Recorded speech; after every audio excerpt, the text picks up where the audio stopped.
retard, et je m'en excuse d'ailleurs. Juste une petite information en français au départ, et après je changerai de langue et je commencerai à parler en anglais.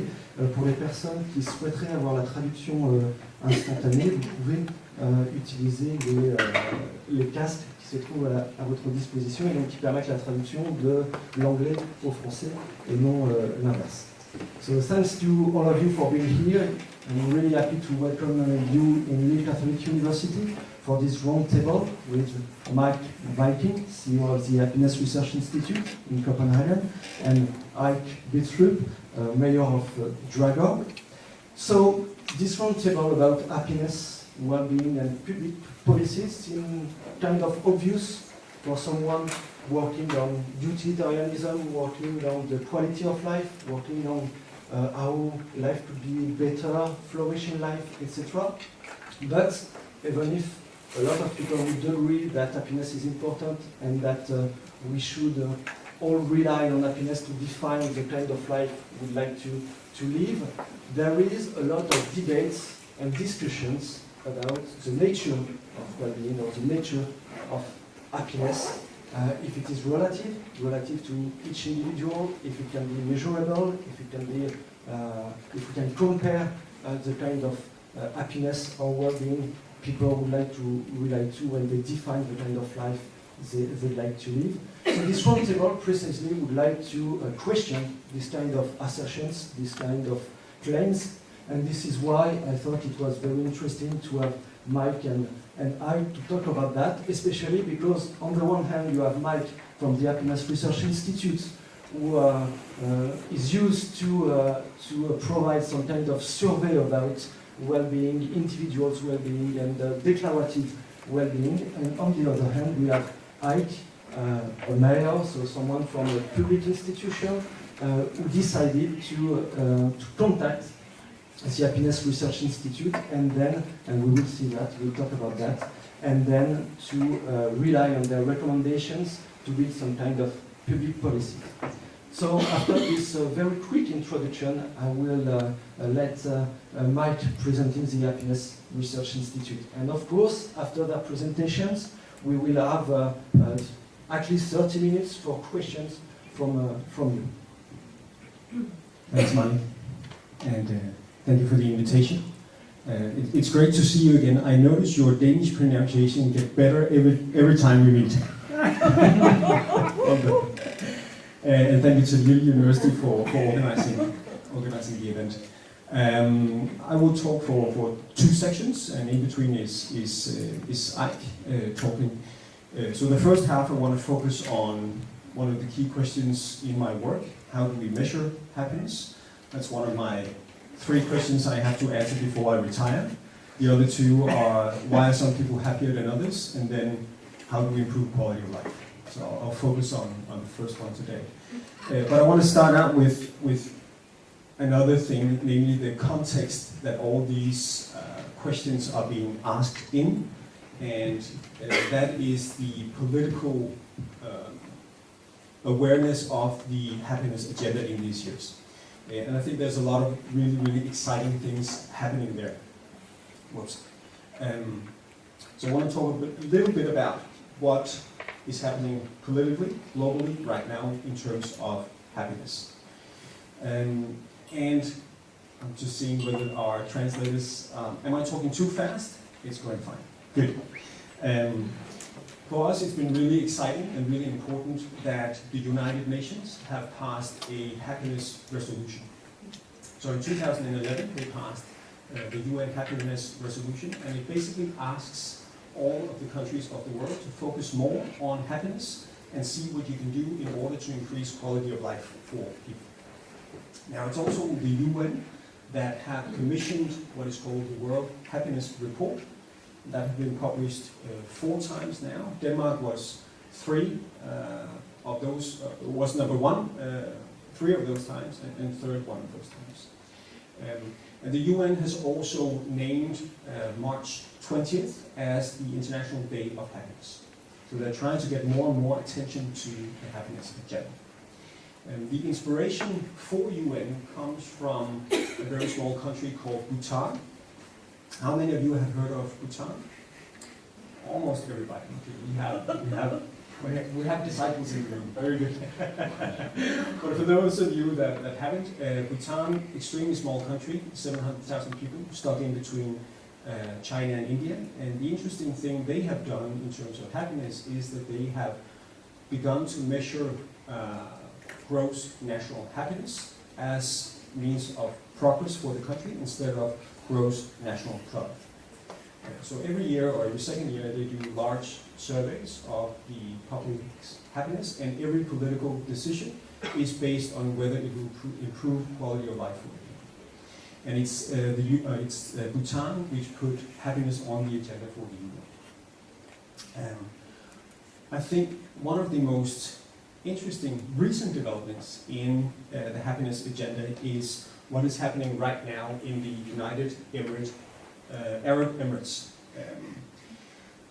They have now the ambition to become one of the world's 5 happiest nations in 2021. They are currently ranked 28th. But 2 months ago, they appointed a new Minister of State for Happiness. I actually just visited Dubai last week, and they are trying to figure out how are we going to measure these things and how can we accomplish being one of the happiest countries in the world by 2021. So that's the most recent development in sort of the global political agenda. I think when we look at Europe, the country that have gone the furthest is the UK. Since 2011 and 12, they have conducted large studies of happiness in the UK. It will be interesting to see how the Brexit is going to affect this. Fortunately, they started doing the surveys before they made a probably fatal decision. But the philosophy behind the British initiative is also the philosophy behind the Bhutanese initiative, namely that we should measure progress in other things than just GDP. And I think that's the key takeaway from all these initiatives. Also, the OECD, usually a quite conservative organization, are now using life satisfaction as one of 11 indicators that are measuring progress among their member countries. I think the reason why we're seeing a growth in interest from political stakeholders is that there's an increasing awareness that the conventional ways of measuring progress is insufficient. This graph is from the OECD publication on measuring guidelines. Because if you look at the case of Egypt or Tunisia, you will see the same pattern. Namely that if you look at the conventional measure of progress, namely GDP per capita, you have the blue line. And in Egypt, GDP per capita was raised by 33%, leading up to the Arab Spring. Same thing in Tunisia. If you, on the other hand, look at the amount of people who were thriving, people who were feeling that they were doing well, it dropped to a third. And the OECD's point is that the subjective well-being measures was a better indicator of where that society was heading than the conventional GDP. And I think that's why we're seeing increased interest in these measures as well. And that brings us to one of the key questions, namely, how do we measure these things? How do we measure happiness? How do we measure well-being? How do we measure quality of life? And I want to talk with you about some of the issues that we face in that work. First of all, one of the key issues is that happiness or well-being or quality of life or whatever it is that we call this field that we study, face the same challenge, namely that they are umbrella terms. They are simply too wide. You and I, we read different things into them. So what we need to do in order to overcome that, because from a scientific point of view, it's rubbish to use such broad labels, is we need to break it down into the different components that happiness or well-being consists of.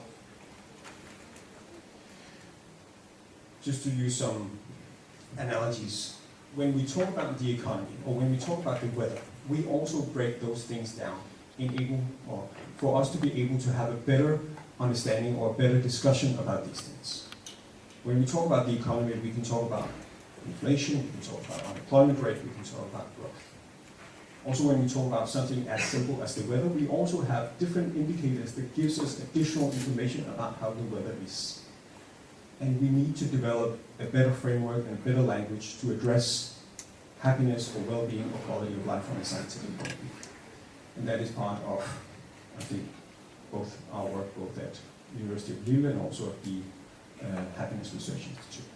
And there is still a long way to go, I think, for us to have good standards and good definitions on these different matters. Anyways, that's the first issue. One of the ways we try to overcome this is we break it down, as mentioned. And when we measure happiness, we base it on the OECD guidelines. And they are that we should at least look at 3 different dimensions when it comes to happiness. First of all, we look at what is called the cognitive dimension. And that is the life satisfaction. That's the dimension that Denmark usually do well. And that is essentially asking questions like, how happy are you all in all? How satisfied are you with your life? So basically taking a step back and evaluating our lives. That's a very staple answer we get from people on that one. The second one is much more about what kind of emotions do we experience on an everyday basis. So you would have questions like, if you take yesterday, did you feel lonely? Did you feel sad? Did you feel angry? Did you feel happy? Did you feel loved? Did you laugh? All kinds of different positive and negative emotions. Now, of course, that dimension is much more volatile. We can actually detect that there is a weekend effect on the affective dimension. And I think one of the most interesting things that have come out of happiness research in the later years is that it seems to be that there is a much stronger correlation between positive emotions on the everyday basis and life satisfaction than the absence of negative emotions and life satisfaction. The third dimension we usually include in our surveys is called the eudaimonic dimension. And as I'm sure some of you know, that is based on Aristotle's perception of happiness. So do people have a sense of purpose or a sense of meaning in their lives? And I think that's actually the dimension we know least about compared to the other two. So when we have broken it down into those different dimensions, then we can start to see how different factors impact those different dimensions. For example, we can see that employment impact all of them in a positive manner. If we look at income, yes, you will have some positive impact also on some of them, but not all, and to various degrees. So basically, this is the question, the second question. What do happy people have in common? And we use the same methods as have been applied in one of the faculties around here. Was it medicine that was close to here, Meik? In the medicine department, they've been asking this question for years. Why do some people live to see 100? Why are some people healthier than others? And because of those studies, we know that, for example, diet and exercise and alcohol, smoking, matters when it comes to life expectancy. We try to use the same methods and look at happiness data. So whether you're from Lille or Copenhagen or Dahl or Singapore or New York, what do those people who report highest levels of happiness have in common? That's what we're interested in. Now the second issue is that happiness is subjective. I hear that a lot. It is not an objective measure. I actually think that is a good thing. I think what is important is how Meik experiences his life. I think he is the only expert and the best judge that can tell us about how it is to walk in those dark brown shoes. And I think a lot of people tend to forget that we study a lot of things that are subjective already. We study depression, we study stress, but you can also study what is good management, or what is beauty, or what is art. That is also subjective.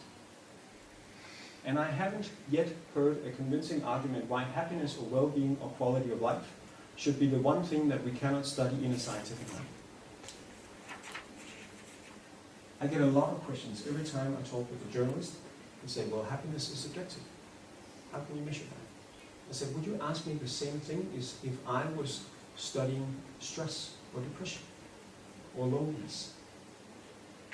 I don't know why we have these reservations about well-being or happiness.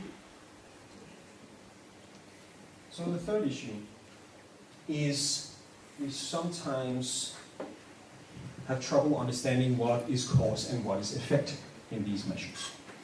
If we take the case of marriage, for example, we can see that on average, people who are married are on average happier compared to people who are single. The question is, do we necessarily get happy from marriage, or is it the other way around, that people who are happy and positive have an easier time attracting a marriage partner? Do you have an answer for that? What we do in order to overcome that is that we follow people over time. I would follow you and 10,000 other people, because over the next 10 years, some of you are going to get married. And that is when we can see what happens in year 0, year 1, year 2, year 3, when people get married. And who were those people from the beginning? Did they report higher levels of happiness when we started the mission? And actually we can see both things are true. That people who are on average happier have an easier time attracting a partner, but we can also see this phenomenon. That there is an increase in happiness from marriage. It's actually starting before the marriage takes place in year 0. But beforehand, when you meet that special someone, you find out, oh, you like to travel? I really like to travel. Let's get married. And then you get married, and then it sort of peaks slowly afterwards, and then it sort of we adapt to the pleasures of marriage at the time. But there is a lasting effect. Now, one of the solutions we use in order to track these things is, of course, smartphones. We're getting more and more data when it comes to happiness measures. Of course, a lot of the things are still being done on surveys, online surveys, or handouts, or phone interviews. But we're getting additional information with all the smartphone devices that all of us is running around with. And the app that we use tries to combine subjective measures, so self-assessment, how happy are you, how satisfied are you, with objective measures.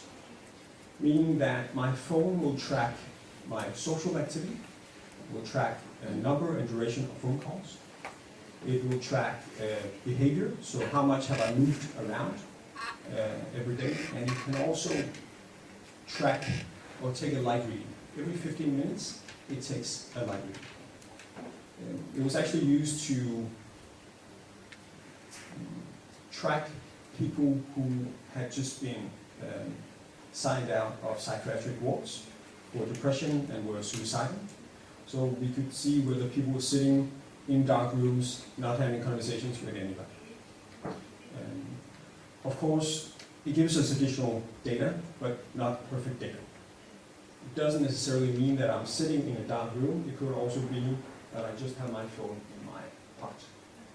So of course we need to understand what these data mean. But I think the exciting things in this field these years is the combination of subjective and objective data. And now I lift that over there. All the devices.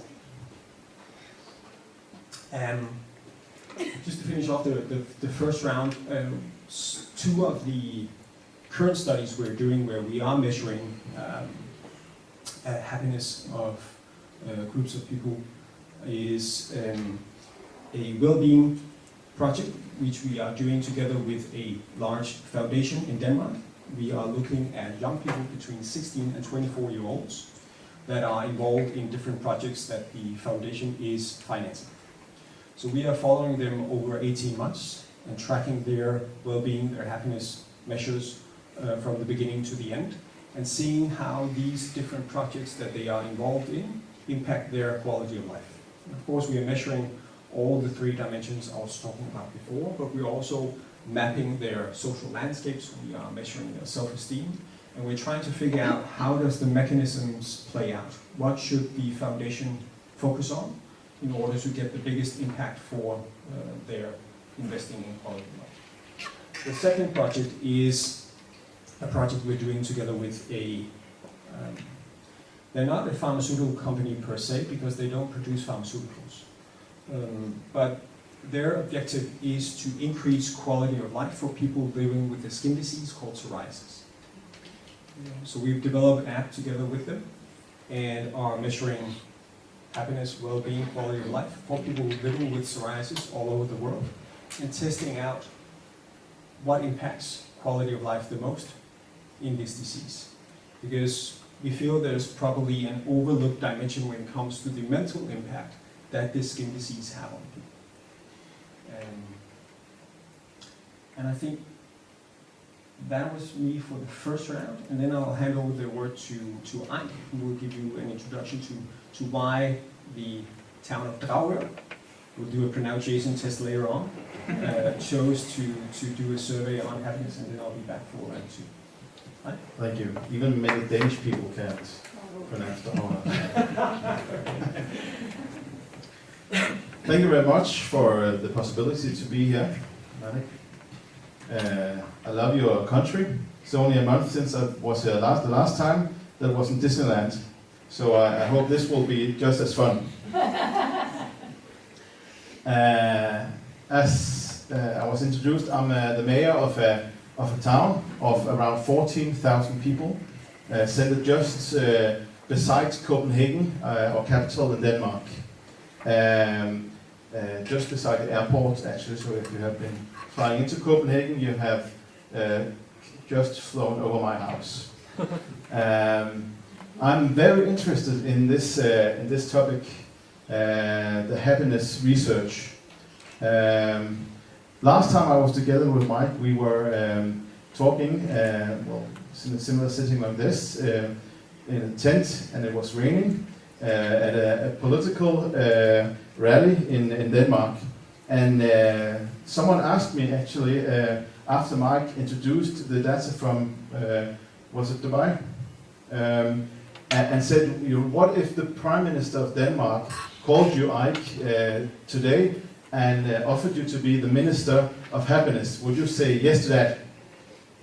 And I said, yeah, of course, I would say yes to any minister post that he would offer me. But afterwards, actually, I was thinking about this, and actually, I think that would be fantastic to not only measure our country in size of economics and the normal things, but also use this research to improve the quality of life for our people. That is what we have tried to do just in our own small municipality of Dahl.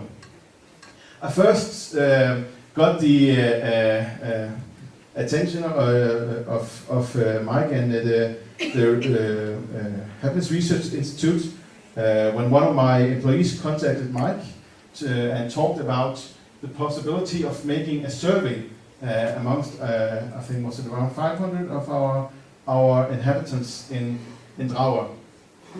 And it was actually before I became a mayor, but it was just in the process of before the election. When the findings came, the survey came out, and I was so lucky that I became the mayor of Dahl. And one of the first things actually I did was having a meeting with Meik and some of these employees, and talked about how can we use this survey to make politics in our town. How can we use these findings to change our own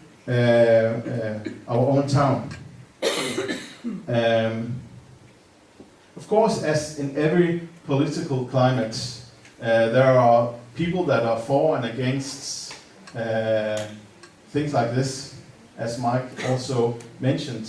Why should we have this? Some of the politicians said, no, it's just it's rubbish. We don't believe in this, which is easily to say. but I saw in the survey that the institute did in our community some issues that we needed to address, and I will talk a little bit more about that a little bit later, because there was some very interesting things, and it became very clear for me that this agenda not only provided the basis for just like another project. In municipalities, we have a lot of projects. Usually they are, our aim as politicians is to build a building, because we know in 4 years' time we need to be re-elected. And so we want something physical for people to look at, so they can say, oh, that is a good mayor, I want to vote him in again. I'm just being honest here. But this is a totally new way of changing the society, of working with improvement in society. And that was very, very interesting for us. Our work as a politician is to, of course, improve quality of life for people. But we do that in creating infrastructure, maintaining schools, we take care of the elderly people, we repair holes in the roads, and etc. And that is just something we do to improve quality of life. But usually we don't address some of the more difficult issues in life. For instance, loneliness. We don't address issues like I don't find a meaning in my life.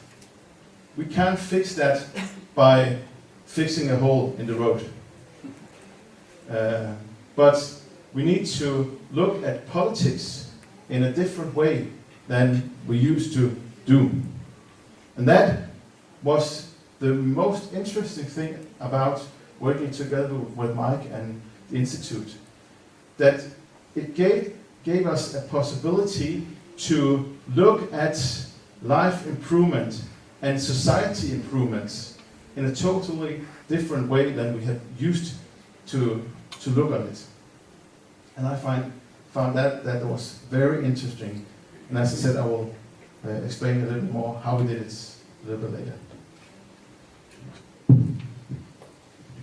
I'll take this. Thanks, Heik. I'll just explain a little bit more about what we did, what we found, and some of the reactions. But I also just wanted to point out that Dahl was not the first city we would have liked to have been, but we were not the first city to conduct happiness studies. I think there is at least a handful of cities that have conducted studies of happiness and well-being around the world. But fortunately, we are all doing it differently. And that is some of the key things we need to resolve over the coming years, having standards so we can compare across countries and so we can get a better understanding of what works in terms of creating policies that improve quality of life. But just to talk about what we did in Dragør, as Ike mentioned, well, we surveyed around, I think, 500-600 people out of the 14,000. Of course, we would have liked to have more, but this was a beginning. We also asked for the names, no, not the names, the contact detail of people, and asked for permission to ask them questions in the future, meaning that we can conduct a second wave of studies, hopefully when Ike is re-elected next year. So we can track these people over time, like I was talking about before when we were talking about marriage. We would like to see how people are progressing over time, also so we can see whether some of these policies that were enabled have had the desired impact. But yes, we looked at quality of life on different dimensions. We looked at the barriers, and then we looked at some of the potentials for improving quality of life. We did a large workshop. I think it was at the time the biggest citizen workshop the city had in order to develop recommendations on what we could do in order to improve quality of life. And I think that is also a testimony to the power of this agenda, that you could gather such a large group of citizens. Because if we had asked, or had invited people to come for an event where we would talk about framework conditions in the municipality, I don't think a lot of people would have shown up, with all due respect. But I think when we invite for a town hall meeting where we ask people to develop recommendations on how to improve quality of life for the city, I think a lot of people would like to show up for that. And I think that's also the convening power of this agenda that I think is quite fascinating. Oh, so what we found in the city study when we looked at life satisfaction, one of those three dimensions, is that it follows pretty much the same curve as we see in the rest of Denmark. When we have these measures on life satisfaction, in Denmark we usually find that 70 or 80% of Danes report in the top end of the scale. The same was the case for Dahl. Very few people report really low levels of life satisfaction. Also, that's why I like to say, when people call Denmark the happiest country in the world, I like to say we're the least unhappy. I don't think we're more happy than a lot of other people, but I think what the welfare state has done is that it has reduced extreme unhappiness, and that, of course, increases the averages. And since rankings are based on averages, that's why Denmark and the rest of the Nordic countries come in first. I think that's the key to understanding why Denmark do well and why Dragør do well in happiness. So life satisfaction was one dimension, doing really well there, above the national average. But also when we looked at everyday emotions, people did experience high levels of positive emotions on an everyday basis and a low level of negative emotions. But as I mentioned, we also found some challenges. One of the challenges was that around 10%, 1 in 10, could not see an overall purpose with their life. And I think it's worrying for two reasons. First, if somebody came to me and said, Mike, I cannot see a purpose with my life, I would be quite worried for that person. Secondly, I think the actual number is even higher.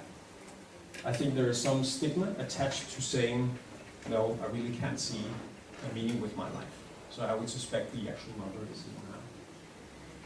We also found that, as I mentioned, there were some issues with loneliness or social isolation. We found that 15% of people experience loneliness on an everyday basis.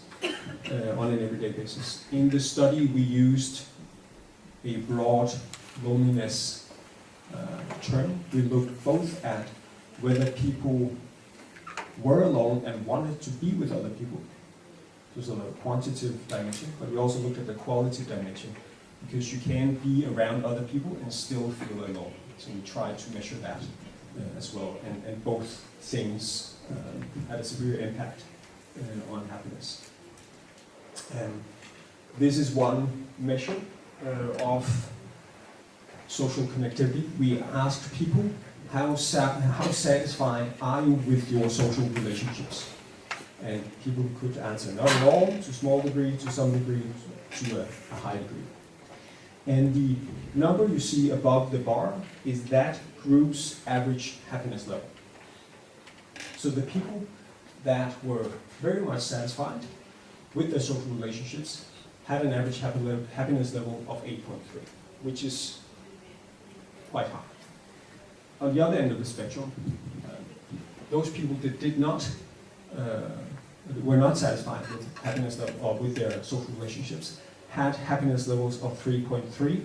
And for those of you that look at the World Happiness Report, you know that these are the levels we usually see in countries like Syria, Afghanistan, Burundi, Togo. These were the lowest levels we could detect within any group in the town of Dahl. Now this is one way of illustrating the correlation between relationships and happiness. Another one is to look at the Pearson correlation. For those of you that are not familiar with statistics, I'm going to get really nerdy for about 2 minutes, but then it's over. Okay? So just bear with me. And for a crash course, when we're looking at correlation, we're looking at a number between -1 and 1. And the further we get away from 0, the stronger the correlation, the stronger the connection is between two factors. Okay? So we would have a positive correlation if one factor is high and the other factor is high. So for example, if your dad is tall, you are also likely to be tall. And a negative correlation would be if we have a high speed when we have a traffic accident, then we have a low chance of survival. So that's a negative correlation. They are correlated, but there's just a reverse relationship. So the further away we get from zero, the stronger is the correlation. When we look at education and income in Denmark, just to give you a benchmark, we have a correlation of 0.372. So just to give you an idea of how education and income is correlated. When we look at the one I showed you before, satisfaction with social relationships and happiness, it's 0.45. It's the biggest one we could find in all our surveys. All the black ones, there is a correlation. I just put in some, these are the red ones, there are no correlation with happiness. Doesn't matter whether mom and dad were born in the country, doesn't matter what gender you are, and it doesn't matter whether you think it's important to behave properly. So just go nuts. But these are all correlated with happiness. And I think, of course, there is this one, how satisfied are you with your social relationships? But there's also other elements of sort of social capital. You know, do you feel that people can be trusted? How often do you meet with colleagues, friends, and family? And it showed us a lot of different indicators that being part of the community, having good social connectivity in your community with your friends and with your family, with your coworkers, have a positive impact on your quality of life. And that's also why one of our recommendations for the city was to focus on the social aspect of all these things. Now, for some of the reactions, I already mentioned it. We've been called everything from communists to welfare hippies. But I must say that the vast majority of reactions have been positive. But there have been some that are completely disagree with trying to measure happiness in a city among the citizens. Now, there was one national MP who wrote that, in one of the national papers, that politicians should not interfere with the happiness of the citizens. It's up to people themselves to achieve and create their own happiness. Then I wrote back, well, if you think that politicians cannot impact quality of life for the citizens, why are you sitting in our national parliament? And then he wrote some not so nice things about but there will be some negative reactions to measuring happiness, and I think there will be for at least 5 to 10 years. There was also negative reactions when psychology first developed, or when we started talking about stress or depression. That's fine. I think we will definitely overcome that over time. I think we're at a point now where we are addressing the skepticism, and we are starting to ask the right sort of questions. We still need to standardize these, but I think we are getting closer to the right questions. And I think one of the key questions for scientists and politicians and countries and cities alike is this one. How do we most efficiently convert wealth into well-being? And this is one of the questions we're working together with the foundation on. How do we get the most bang for our buck in order to increase quality of life for people? Where should we focus on the scale? That is something that we would like to understand. Secondly, we also need to focus or find out where to focus in a strategic manner. As I said, with the city, we chose to focus on social isolation. One thing is, of course, the effect or the correlation that that factor have on well-being, but we should also look at where the performance is for that factor. Because it wouldn't make sense to focus on a factor where we're already doing quite well. So we should focus on where performance is low, but where there is a large impact. And that's where we need to focus. But I'll leave you with these two things. I do think that the key to success for a city, foundation, country, company, is to cracking that code I talked about before. Getting to understand, or have a better understanding, how we most efficiently convert wealth into well-being. I think a lot of countries are failing at this right now. I think we're seeing a lot of growth that is not being converted into well-being for the citizens with sustainability issues. Take the case of Korea. They have achieved tremendous growth over the past 3 or 4 decades. They've gone from being one of the world's poorest countries to one of the richest countries. They now have the highest suicide rate in the modern world, second highest suicide rate globally. They have tremendous pressure on the young people in the education system. They have had to put in national policies that forbids parents to homeschool their kids after 10 o'clock at night to minimize the pressure. The country I get the most visit from is South Korea, because they really struggle with this. How do we convert the wealth that we have achieved into well-being? And they say early we've been looking at the US as the big role model, but now we're not so sure that's the way we want to go. So they're looking for inspiration in Europe on new society models. And I think that's where we can help. Secondly, what I also really like about this field is that I feel that every scientific discipline can help. Every approach, from philosophy to politicians, to political science, economics, psychology, anthropology.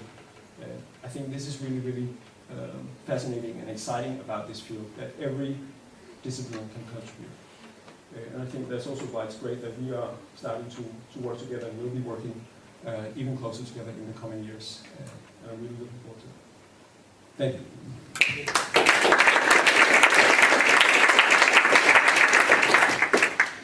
Thank you. Meik asked me if I would say just something about how did we react to this report. It's always exciting as a politician to get the good news in the report, but it's not as fun to have all the not so good news.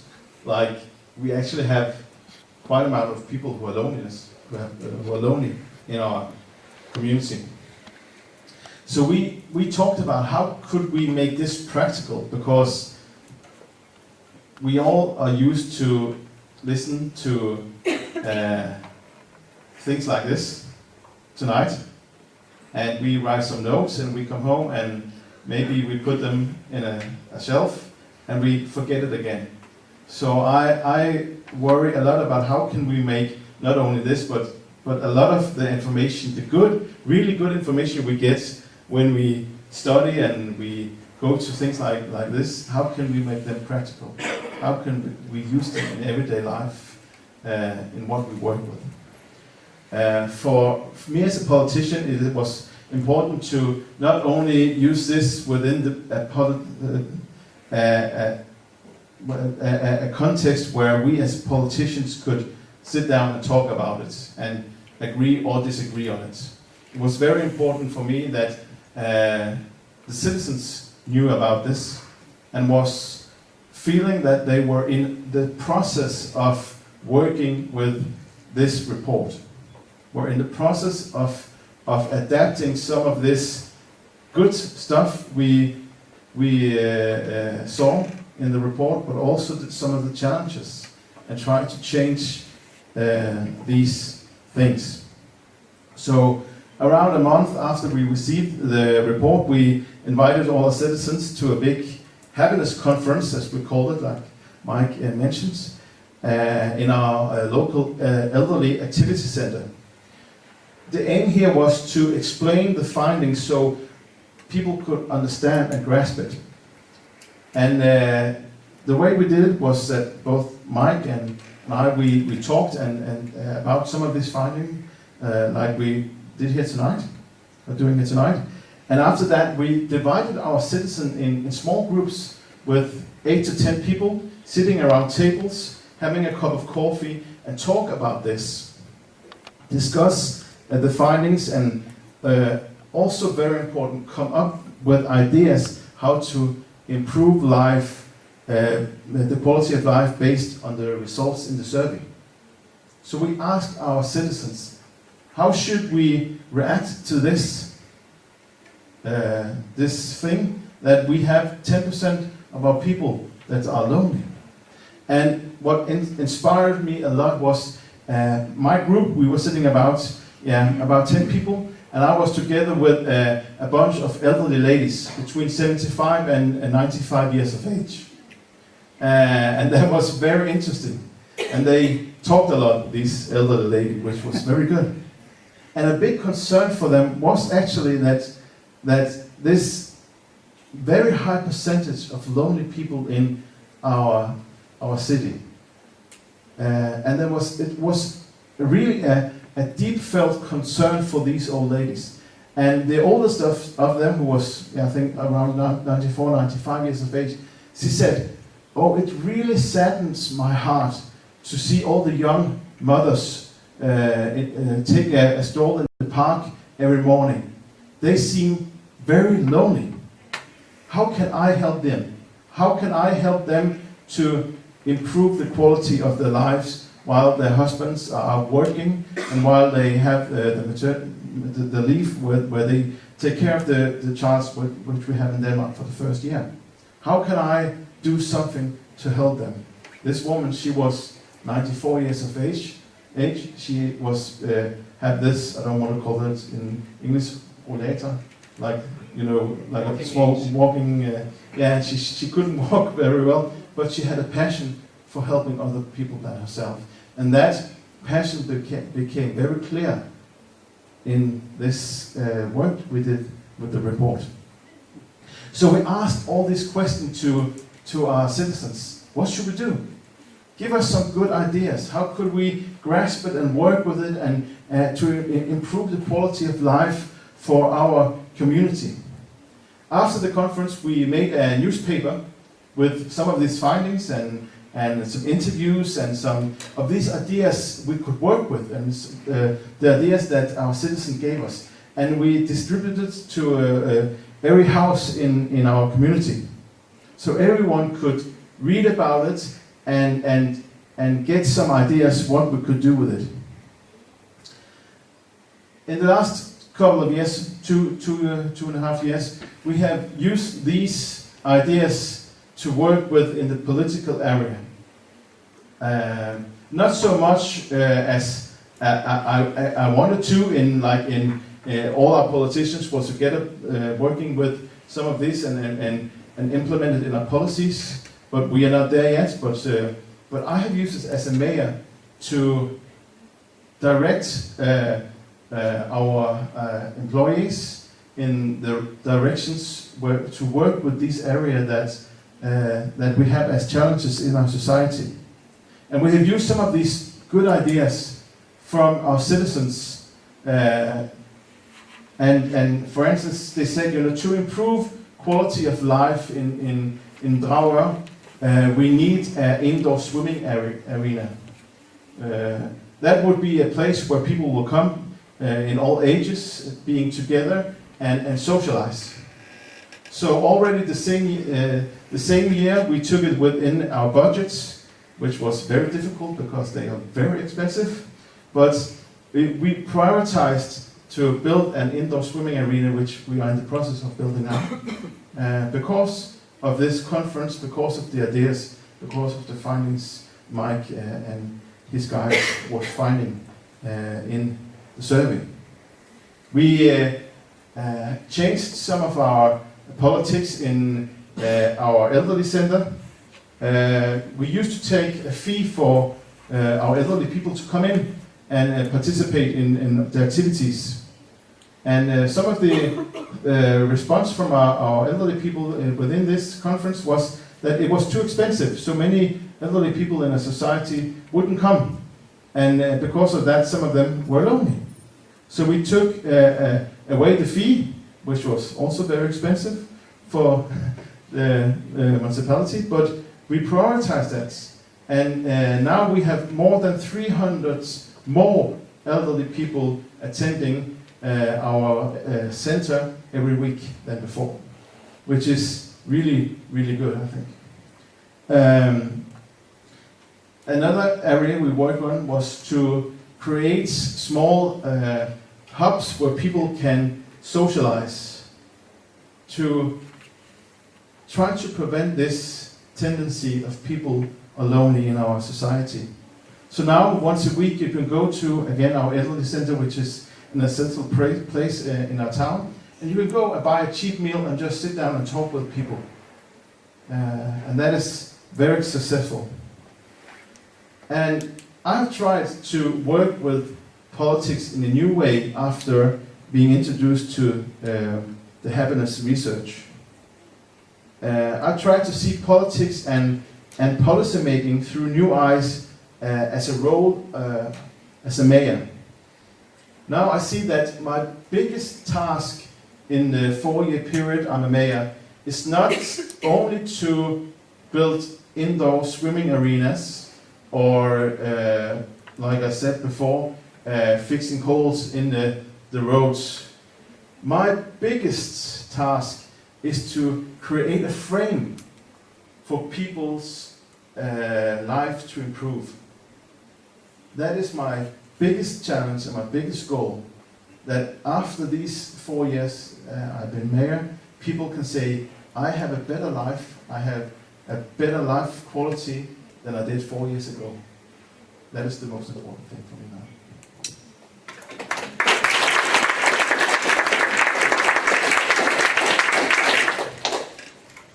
Okay, thanks both of you for these very interesting presentations.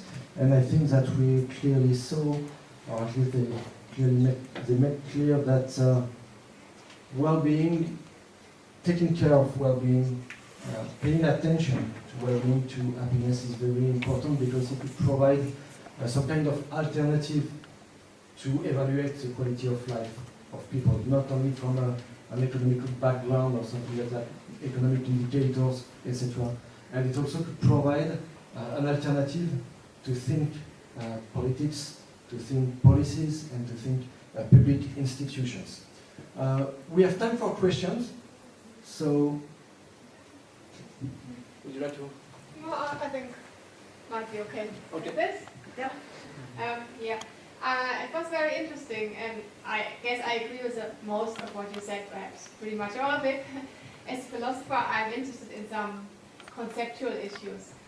For instance, you use the word well-being and happiness interchangeably. So while if you look at the philosophical theories of well-being, they do not necessarily say that happiness and well-being are the same thing. So some say that happiness might be an aspect of well-being, perhaps besides other aspects.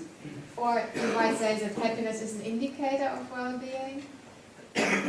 Or I don't know, so I would be interested in how you see it, the relationship between happiness and well-being, what exactly is well-being, and Yeah. So I don't know whether all that question was translated, but for those of you that didn't get it, there are philosophical distinctions between well-being and happiness, and how we see them. And as you rightly mentioned, I use those two terms interchangeably. And we do that also in our reports, because our reports are aimed at the public.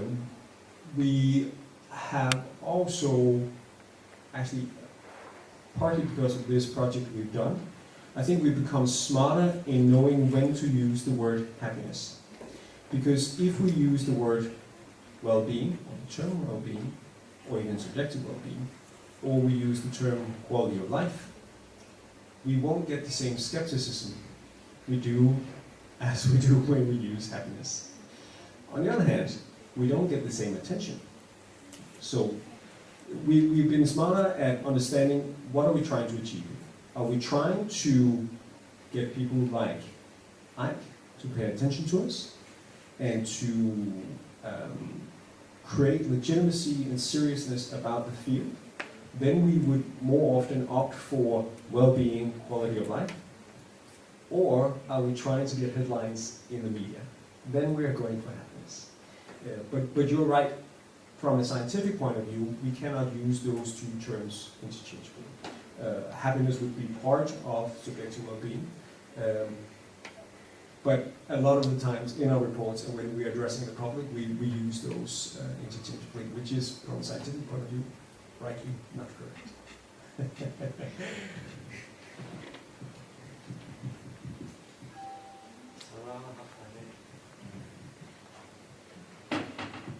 Well, I find this very interesting, and it seems right in many ways, but you construe improvements for happiness entirely in terms of social structures. And I come from the Prozac nation, where we give a lot of drugs to alleviate depression, sadness, and even a sense of meaninglessness. And so I'm curious, because we often read, happy when you've got more serotonin, you're depressed when you don't have enough. Do you think that is misguided?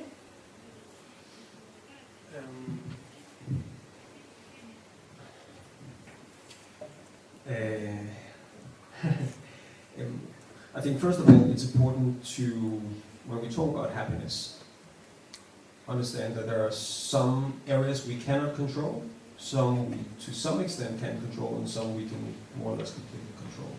The ones we can't control are, for example, where we're born and our genetics. So there are some things that impact our happiness. We're born more or less happy, that we are not able to control. Secondly, the things that we to some extent can control is our policies. Of course, I cannot control what policies I live under, but I can try to influence them and have conversations with the policymakers. And then there is the everyday behavior, which I have complete control over. Prozac falls in between 2 and 3, I guess. And I do think, I know that antidepressants is getting a lot of flack, a lot of criticism. And it's an important discussion to have whether it's the right form of treatment that we do give people. I also often get the question from Danes, because they see it as a paradox that Denmark rank fairly, or often very high in happiness. We also have a high level of consumption when it comes to antidepressants. The US is not part of the OECD measure in this, but currently Denmark ranks 7th in consumption of antidepressants out of 20-something countries. We used to rank 3rd. Iceland and Australia were the top 2 countries. I think they still are. So when we were 3rd, especially then, people would see this paradox. How can we be happy when we have one of the highest consumptions of antidepressants? And then it's important to understand that the happiness rankings are based on averages. And we will see increased awareness of the gap, the inequality when it comes to well-being or happiness in the coming years. We can have high averages with a big part of our population being really unhappy. Secondly, when it comes to the antidepressant consumption, I think it's also important to notice who is at the bottom of those lists when we look at countries. Because right now, I think the OECD, it's countries like Bulgaria, Estonia, that have some of the lowest levels of consumption when it comes to antidepressants. Those countries also have really high levels of suicide. And I think, yes, consumption of antidepressant is in some sense an indicator of the amount or share of people who are suffering from depression, but it's not a one-to-one. I think the case for those countries is you have a high share of the population who are suffering from depression but not getting treated. A good friend of mine is from the Baltic countries, one of the Baltic countries, and lived in London for some years, and had a depression, went to the doctor, got a prescription for therapy and antidepressants. Came back to one of the Baltic countries, still suffering from the depression, went to her doctor and was told, you just need to go home and drink some green tea. If that's the perception or the reaction to mental illness, then it's no accomplishment to be at the bottom of the list when it comes to consumption of antidepressants. But it's an important discussion to have, is it the right form of treatment? But I think there's a lot of nuances in that debate. I forgot what your question was now, but did I answer it? Some people want to take a materialistic view of happiness and unhappiness, where it's about brain chemistry. Right. and you're taking what looks like a different view, and now you appear now to be saying, well, they're both involved. Yeah, and we I can think, okay, control it. then just to add, I think we have had for too many years a misconception that there is a one-to-one relationship between wealth and well-being, and the materialism and well-being. And I think that is being challenged these years at a country level, but also very much, fortunately, at an individual level. Okay, thank you very much for the very interesting presentation. Actually, my question is probably the opposite of the previous question. It's more on the cultural side of the story. It seems to me that the underlying point of your presentation is a kind of finding the right match between expectation and achievement. How do you do this? Well, either you move achievements or you move expectations. A terrorist might be happy preparing an attack. Or a city in the city of London, the guy in the city of London might be happy making only money, not interacting with people. And also feeling lonely. I might feel lonely if I don't meet my friends 3 times per week. For some others, this might be oppressive and intrusive. So I understand this is not something that probably you can do at the city level. This is something, this kind of expectation changing policy is more probably national level. But do you work also on that side or only on the achievements? Okay, I surveyed the expectation of the people. They expect to meet twice per week. Okay, I create a place where they can meet twice per week, and so they are happy. Or do you also work on the other side? The expectation.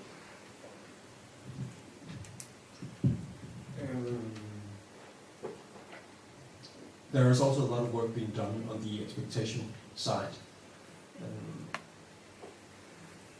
And you're right, you could have situations where you would find one person is happy, where we would distance ourselves from that activity. But one of the, for example, there's been a study talking about expectations where you find that,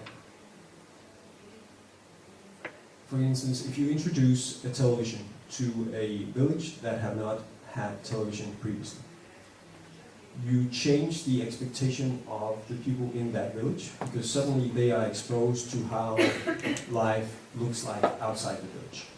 So you're not changing anything in their standard of living or in their quality of life, but you're giving them insight. You're giving them a different set of expectations to what life could look like.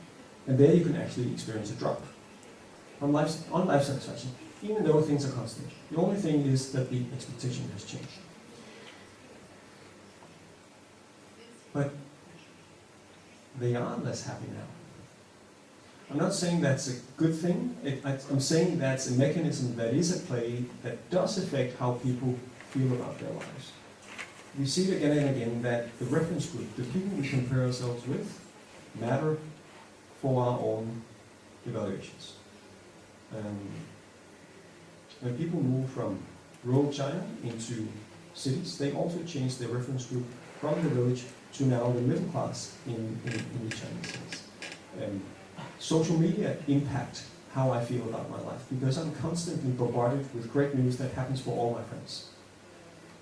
So these mechanisms are happening, they are affecting our quality of life. But it's, and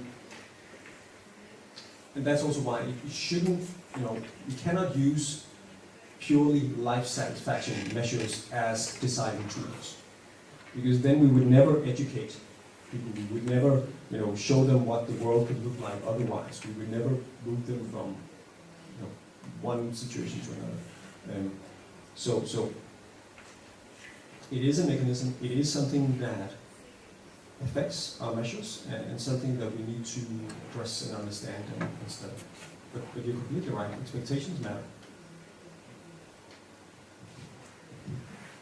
I think it's also important to be aware of that life quality or happiness is both individual and communal. In that sense, as an individual people, like you mentioned, the hard-working guy in London, yes, he is happy in what he is doing, And I think as making surveys like Meik is doing, both of course see the no, he can't see the individual. It's like he has 500 people and it's an average. But as a politician, it's important for me to see what is working in my town. What can improve life quality for my people.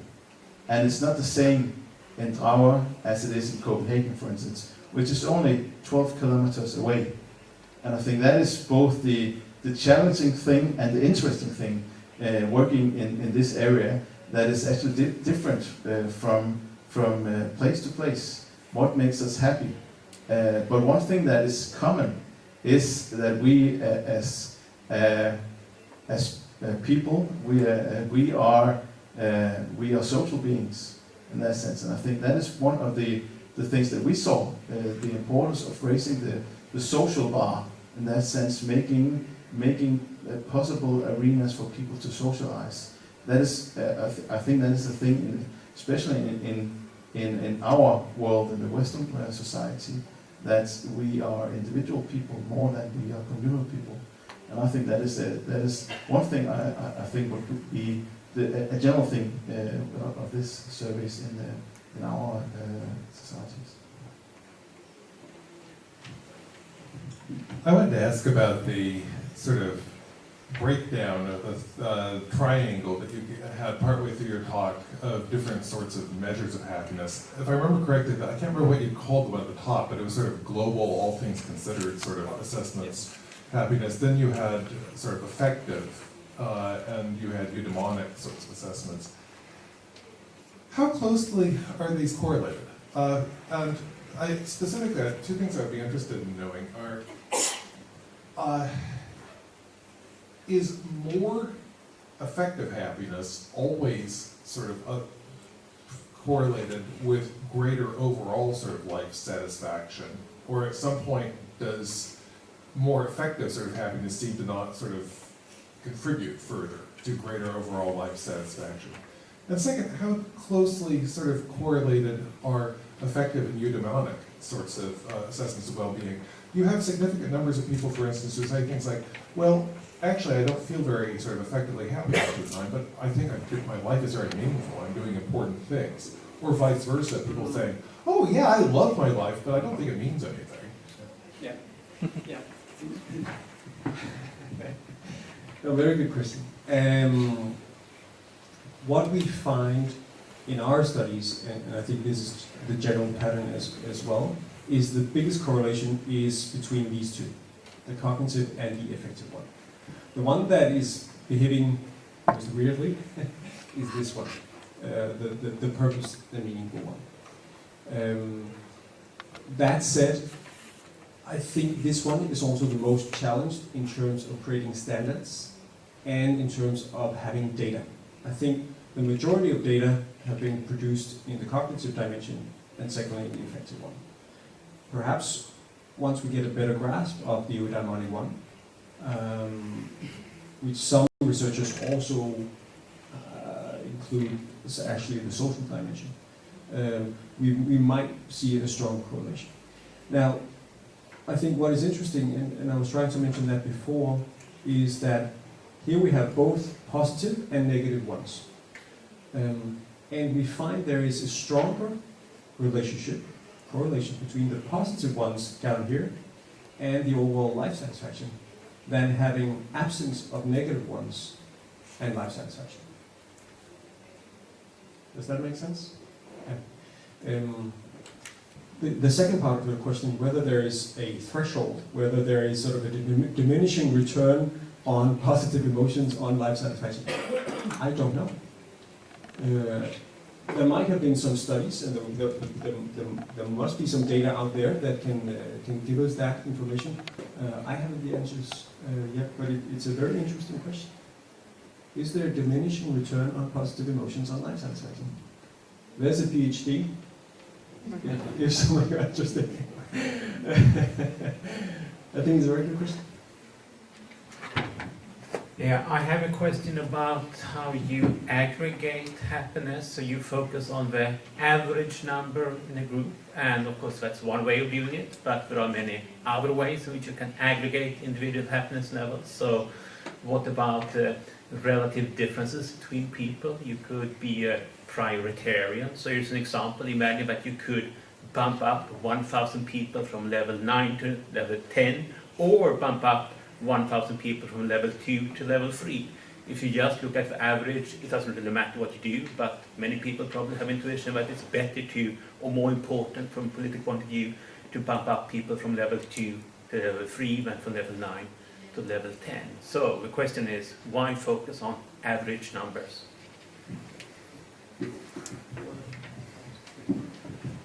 No, a very good point. And we actually challenged the way that the rankings are usually construed, and they are usually based on averages.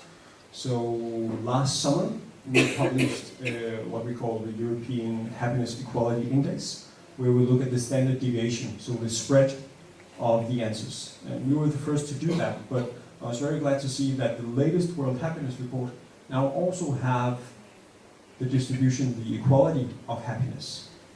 So standard deviation, it's a measure where we look at how far are the answers away from the average answer. What we found in the European numbers is that Finland is the country where you have most people concentrated around the national average. Where Albania, you will have a lot of people who are very happy, and also a lot of people who are very unhappy. So you have a bigger inequality when it comes to happiness or well-being. I thought it was so interesting that the World Happiness Report, the latest one, which had the first index of well-being inequality globally, the most equal country was Bhutan. But it's a good question, and I agree with you also. We're from a Nordic welfare system. We would focus here, of course, from a ranking point of view. It makes equal sense to increase a 9 to a 10 as it would do to increase a 2 to a 3. But I think we do have a moral obligation to focus on where well-being is most scarce. And I think also from a sort of a cost-efficient point of view, I think that's also where there is the biggest gain. First of all, I just want to say thank you. Very interesting presentation.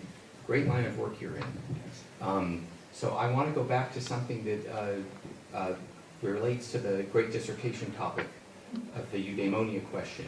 But there are enough John Stuart Mill scholars in the room that I think the obvious question is, from a certain hedonistic point of view, or a certain view of happiness as the goal of government and ourselves as individuals, there's another dimension, which would be the qualitative differences of happiness. So, I just was reading Mill's Representative Government, where he makes many times he says, when people are dissatisfied, that's when they work on themselves, that's where they put forth more effort. He's basically saying it's better to be dissatisfied because it motivates you to work on yourself. And then, of course, the famous quote that many more people would know, is that when Mill says it's better to be a fool dissatisfied than a pig satisfied, better to be Socrates dissatisfied.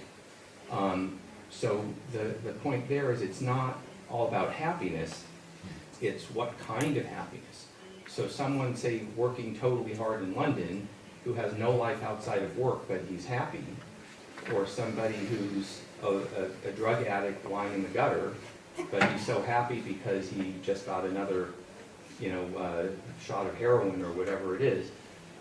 Somewhere in the quantification, is there any way to emphasize or raise the notion of happiness that would privilege or rank the qualitative dimensions of happiness as more important or most important?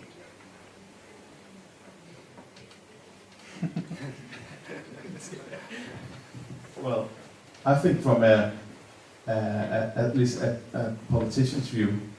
Of course, there are differences in the sense what makes you happy and what makes the communal happy.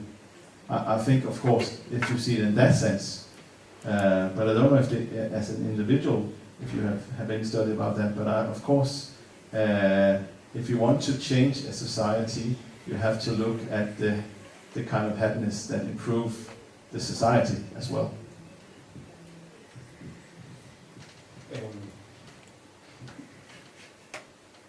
It shows that there's still a lot of work to be done within this field. I think that's definitely a next step, whether it's the next one or the next one, I don't know, but you're right, that there is also a risk of being, or there are a downside to being happy because you're too complacent. You're not ambitious.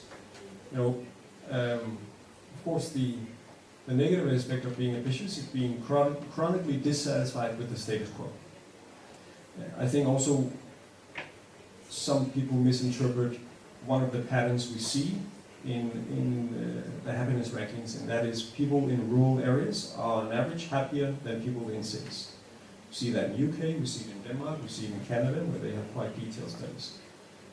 And of course there are some things that would argue that the rural area might be better for creating a sense of community and relationships, but there's also a selection mechanism that the people who seek to the cities, who goes to the cities, are the ambitious ones, and they get further in terms of career, in terms of income, in terms of education. But the drawback is the chronic dissatisfaction. So even though they achieve more on an absolute scale, they'll be relatively less satisfied. I don't know. I don't know what we. I mean, again, it's one of the issues. I think it would be. I mean, it would be interesting to try to create categories where we can look at different levels of ambitions, different perceptions of happiness, different expectations. That's also linked with expectation, ambition, I think. We haven't gotten there yet, at least not at the work that I've seen. But there's a room for happiness researchers, I'm sensing. No, that's good. There might be other fields of knowledge. Thank you for your great presentations. So I agree with Meik's idea. Happiness has many dimensions. So how do you think that point of happiness is ordinal or cardinal? So in other words, that each person's happiness point can be added. So when I analyze happiness data by quantitative approach, I employ the cardinal features. But so I feel I always think about that problem. So it's the same. My happiness point 8 and your point 8. So please give me a suggestion. Sorry, can you rephrase the question a little bit? Sorry, I didn't completely understand the question. Sorry. It's because I'm not familiar with the cardinal conception. Why we employ the cardinal feature of happiness? So, how about Like a scale, like first, second, third, as opposed to 1, 2, 3. Yeah. It's like ranking it, cardinal. Okay. Ordinary. Yes. So using different scales, or what kind of scales we should apply? So I think each person has a different scale. Okay, now I understand, yes. And that is an issue. I think us in the Nordic, we are more comfortable with scoring somewhere in the middle, where other cultures would be more comfortable with using the extremes, 0 or 10. But I think that we do overcome that by using the smartphone apps and these longitude studies where we are following people over time. Because then it doesn't matter that you and I will have different ideas of what 8 means, or that I'm more comfortable with using a 10 than you are. because what is constant is you in this survey, and since we're tracking you over time, we will have your perception of what the 8 is and what your perception of a 10 should be like over time. So I think, using longitude studies is a way to overcome that challenge. Did that answer? Okay. Thanks. Okay, we'll have 2 last questions before ending this roundtable.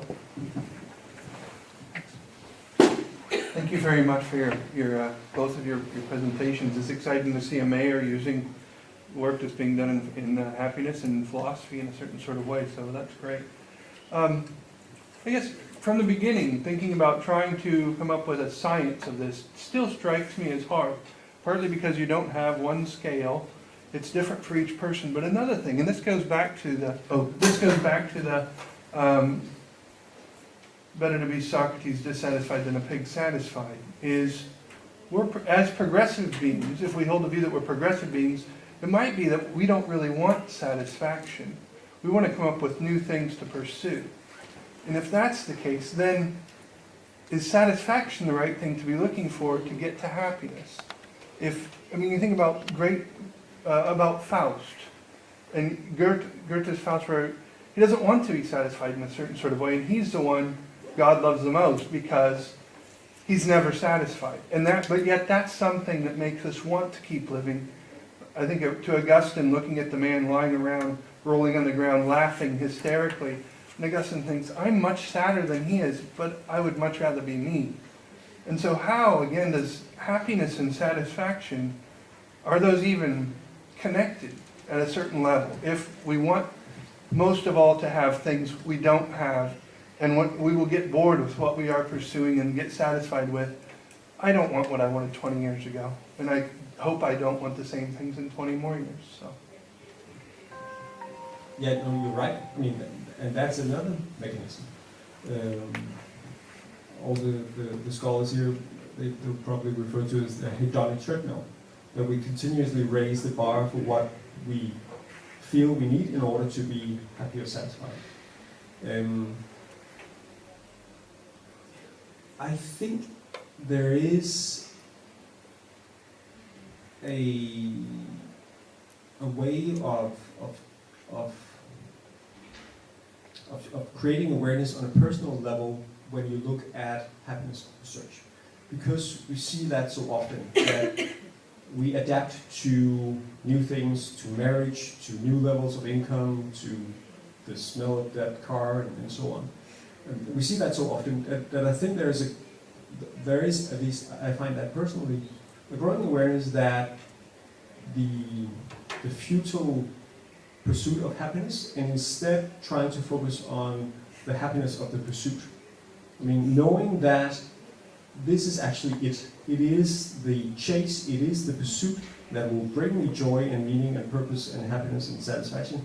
Once I get it, yes, I'll be happy for a day, and then I'll be plotting on what my new big ambition will be.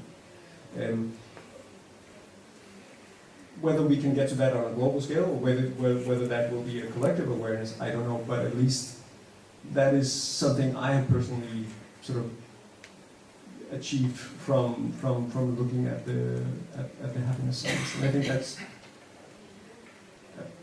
I get satisfaction from that. Thank you. I'm thinking it's really interesting to listen to this, because it shows that you can't only just make a survey like we did in our asking people like 50 questions to really show how happy people are. But we need a whole range of different approaches to both define the people we are asking the questions. Who are they? What kind of persons or personalities do they have in order to actually measure happiness? So that's a new challenge.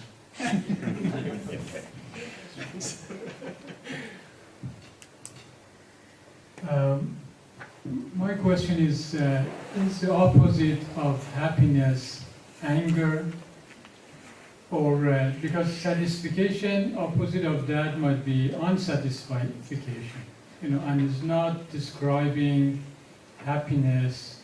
And this presentation was great because it opened a lot of ideas in my mind.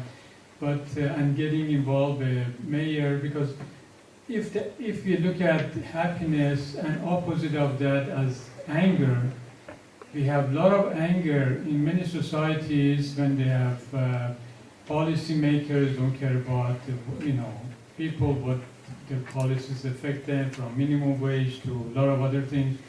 And if you look at it that way and seeing a mayor here, I think that's really interesting and great for me to see how issues that affect many of us and cause a lot of anger. Yeah, I have anger issue at home, maybe with my son or my neighbor or something, but there are major anger issues that run in the world, from many different countries. Maybe people have problems with their politicians, for example, and that's a big anger. And if I'm wondering if that's correct to look at happiness, the opposite of happiness as anger, and then we can do a lot as a politician or as a researcher.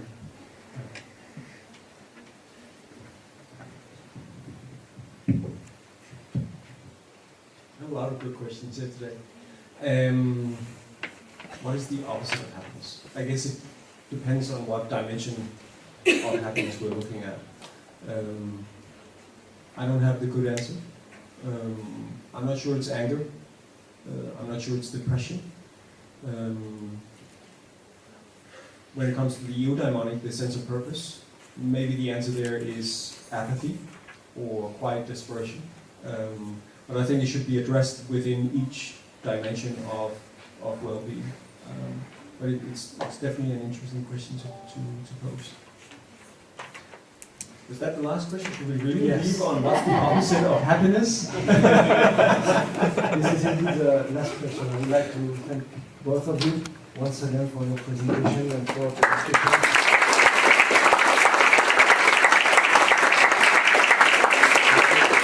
I would like to thank you for your attention and for your questions, and I will invite you for a welcoming cocktail in the hall of this building. And in any case, see you tomorrow for the opening conference. Okay? And I would like to thank the translators, which are amazing. I don't know how you do that. So, see you in the cocktail. Thank you very much. Thank you.